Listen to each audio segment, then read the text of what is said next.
ఒకానొక దేశంలో ఒక గొప్ప న్యాయమూర్తి ఉండాడు. ఆయనకి న్యాయం అంటే చాలా ప్రేమ.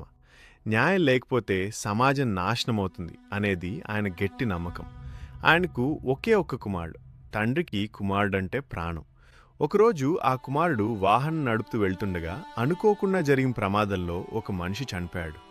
కావాలని చేసిన నేరం కాదు, కానీ చట్టం దృష్టిలో అది తప్పే. అందుకే ఆ కేసు కోర్టుకొచ్చింది. కోర్టులో బోన్లో నిలబడింది కుమారుడే. తీర్పు చెప్పాల్సింది తండ్రి అయిన న్యాయమూర్తే. కోర్టు హాల్ అంతా నిశ్శబ్దం. ఒకవైపు కన్న కొడుకు, మరోవైపు న్యాయం. సాక్ష్యాలు అన్నీ కుమారుడికి వ్యతిరేకంగా ఉన్నాయి. న్యాయమూర్తి గంభీరంగా లేచి చెప్పారు, చట్టం ఎవరికీ చుట్టం కాదు. తప్పు చేసినవాడు శిక్ష అనుభవించాల్సిందే. మరణదండన విధించారు. తీర్పు పూర్తయ్యాక ఆయన కుర్చీ దిగి కోట్ తీసి పక్కన పెట్టాడు. ఇప్పుడు ఆయన న్యాయమూర్తి కాదు, ఒక తండ్రి. కుమారుణ్ణి దగ్గరికి తీసుకుని అన్నారు, నాయనా, న్యాయమూర్తిగా నిన్ను శిక్షించాను, కానీ తండ్రిగా నీ శిక్షను నేను భరిస్తాను.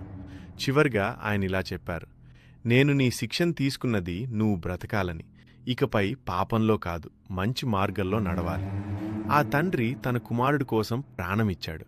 ఈ కథ మనకు చెప్తోంది, ఆ తండ్రి యేసయ్య, కుమారుడు మనమే. మన పాపాలకు రావాల్సిన శిక్షను యేసయ్య తనపై వేసుకున్నాడు.